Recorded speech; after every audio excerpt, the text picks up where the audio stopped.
This is Pastor Heather Wigdahl, and I am happy to welcome you to the first in a lecture series sponsored by Our Savior's Lutheran Church Endowment Fund.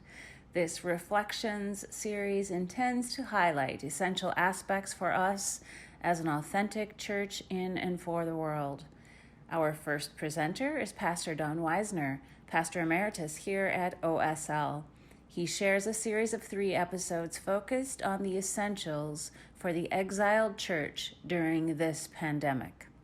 Much thanks to Pastor Don for sharing his wisdom and to Our Savior's Lutheran Church Mission Endowment Fund for sponsoring this series. I now welcome Pastor Don Wisner. Hello and welcome. This is a series that we have chosen to call Reflections, and this is the first in a series of 3 for this year.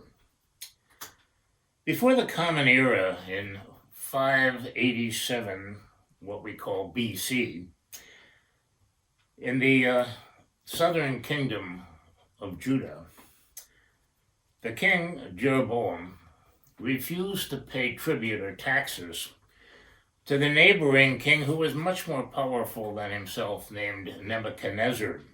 Nebuchadnezzar was the king of Babylon. He had vast armies, and is often the case, as you know and I know, that whenever the weak defy the strong, it's always done with disastrous results. It didn't take Nebuchadnezzar very long to enter into Jerusalem and completely sack the city. Not only did he sack the city, but he sent the people into exile, and even, for our purposes, worse yet, he completely destroyed the temple. The temple, you'll remember, in Jewish life is the center of all that is. It's the heart of Jewish worship, for it is the residence of God.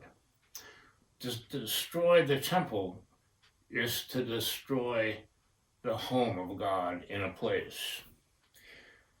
The Jews, as they often did, when they were faced with a dilemma or a crisis, they sang about it.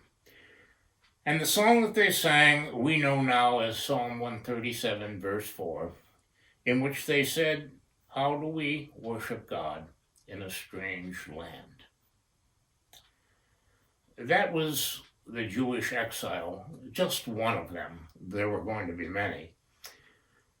But what brings us together is our own exile. In March of the year 2020, this year, the COVID virus invaded not only our space, but the space of the entire world. It was rampant in the world. It destroyed everything that we now call or know as normalcy. It exiled people from their work, from their schools, from their recreation, and again, for our purposes, from our worship. The church's response is the same as Israel's response, although perhaps we don't sing it. How shall we worship God in this strange land in which we have found ourselves? How shall we continue to be the church? Now, before we enter into the answering of that question, we should spend a wee bit of time just talking about the dynamics of exile, because exile is a process. It's defined as banishment or being sent away or becoming separate, but mainly it requires leaving the familiar, our routines, our surroundings, and our relationships. This is a passage motif, if we want to talk about that. It means that we now have been separated from what we like to call the normal. It's a transition. It's a promise. It's a process. Many years ago, actually 1909, there was a Dutch anthropologist whose name was Arnold van Gennep. I'm going to put his name up in case you want to refer.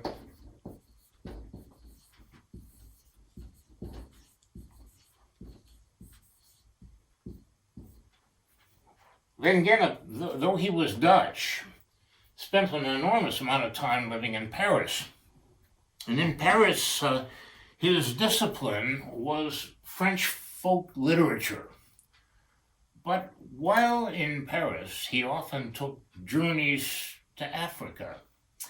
And while he was in Africa, he became fascinated by certain rituals by which people changed and went through various stages of their life.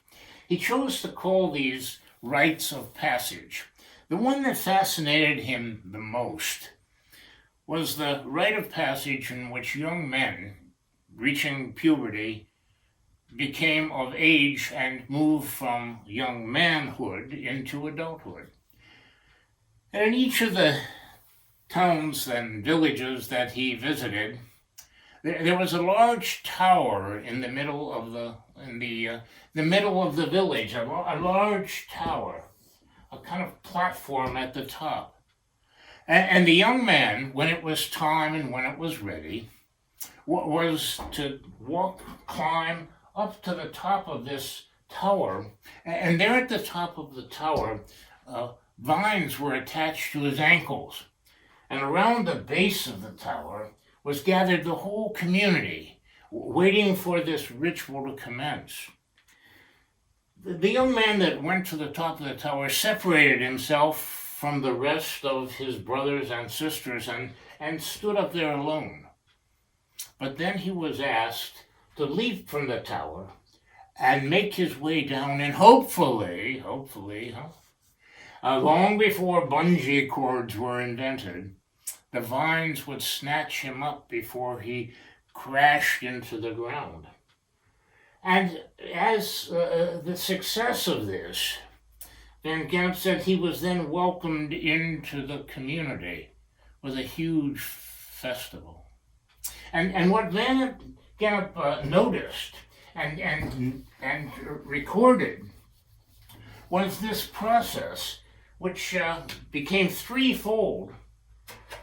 And Van Gennep said that first there was a process of separation,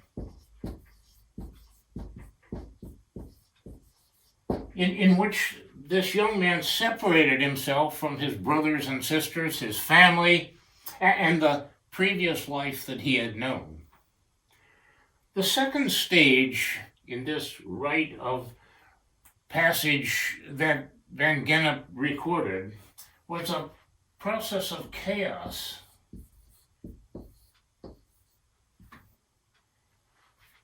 Or better yet, suspension. He was neither at the top nor was he at the bottom. He was in between.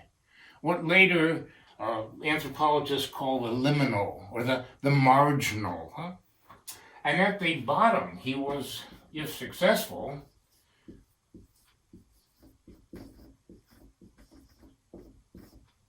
he was incorporated into the community as a new person. No longer a child, but now a full adult. This process of separation and chaos or suspension and incorporation, this made up what Van Gennep recorded as a rite of passage. Now, Van Gennep, like sometimes many authors, their works they think that are the least important often turn out to be the most important. Van Gennep's notoriety was not for his writings in French literature, but rather instead rites of passage. This passage motif, if you will, of separation and suspension and incorporation has become a description for many of the passages that we experience in life. Birthing, death, marriage, divorce, changing jobs, or the one that is probably most appropriate for our concerns, a change of state or change of being. What I think is helpful is to appropriate Van Gennep's passage motif to our present situation of exile, where we have been forced to leave the familiar, to separate ourselves from the things that are most familiar, relative to our worship life, so a separation of ourselves from our sanctuaries and our brothers and sisters in faith, separate ourselves from familiar rituals like marriage and funerals as we have known them, baptism as we have known them, corporate singing as we have known it. It's very difficult to sing through a mask, you know. And the second part, we then have been asked to live in a kind of chaotic state, a state of suspension. We are belongers to a community of faith, but it's extremely difficult to practice it from a distance. And the hope that drives us is the hope that there will be a day when we can be reincorporated. The myth, however, that we have to guard against is that just in the case of Van Gennep's research, where the young man who started out in one state and ended up in another, we have to be very careful that we just simply do not hope for a return to the old, what we call normal. Now, this shouldn't surprise us, those of us that are called Christians, because if you think about it, passage is really the essence of the gospel, isn't it? Every year, in a 3-day cycle that we have come to know as Triduum,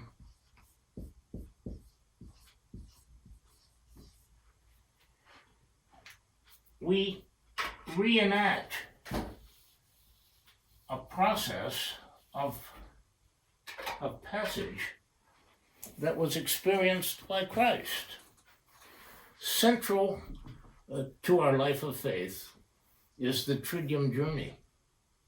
We prepare for it with 40 days in the wilderness of Lent, but it commences with Good Friday.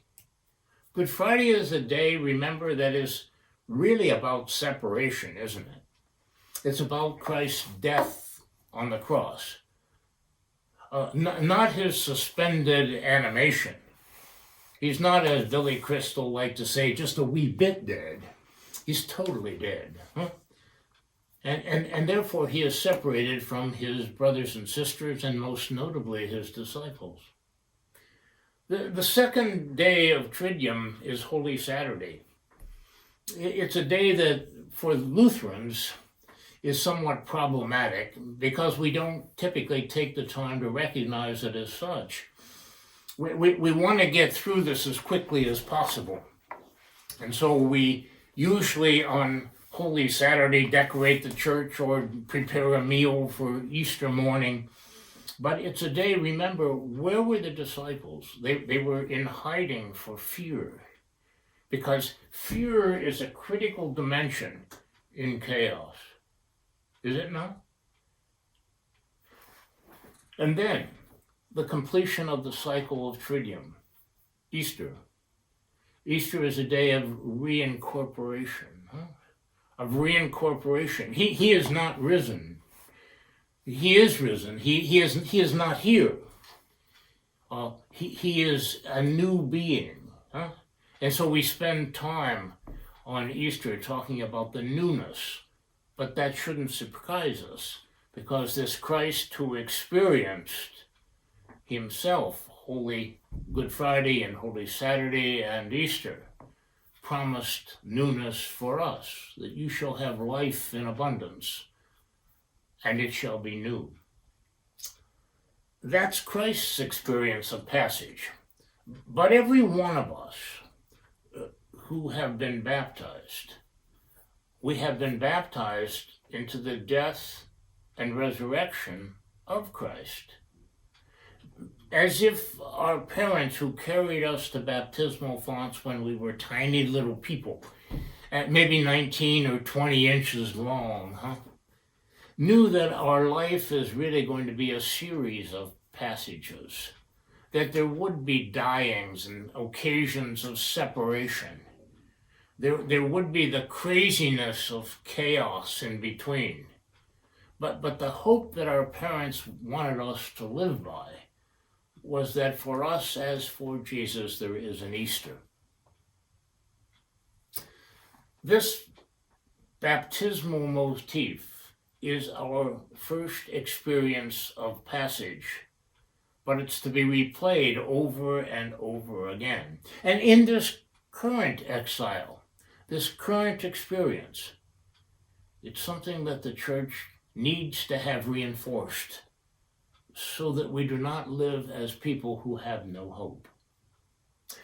There's one other dimension of passage and exile that I wanted to talk about right now, and that is that there is a certain pattern in exile. Each time there has been an exile, particularly for the Jews and for Christians and for ourselves, there are certain things that exile forces us to leave behind. You can't take it all with you. You cannot take it all with you. There are certain things you have to leave. You're forced to leave. There are certain things, though, that you have the capability of carrying with you and taking to your new circumstance. And lastly, there are certain things that now need to be created, invented, if you will, in this new place that we find ourselves. Things that are left, things that are carried, and things that are created. This is going to form the pattern in our coming sessions together. When we look at the various exiles that Christians have experienced, because in each one, there have been things that the church needed to leave behind. Not always forced to leave it behind, but sometimes the things that needed to be left behind no longer served us. And there are certain things that were so important, so essential, that the church chose to carry forward. But lastly, there are certain things in the new circumstance that the church found itself being able to create in order to exist. So the next time that we get together, we're going to look at some Christian exile experiences. We're going to look at the movement of the early church out of Judaism. We're going to look at the movement of the Christian church from a state church to a voluntary experience.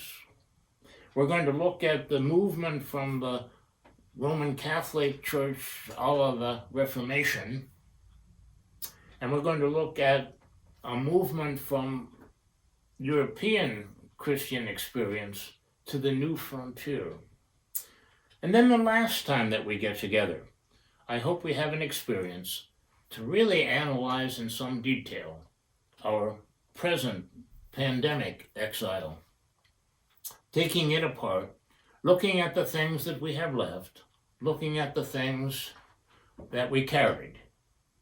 But probably the most exciting thing is looking at the new things we have learned and experienced, such as this very Zooming that we're doing today.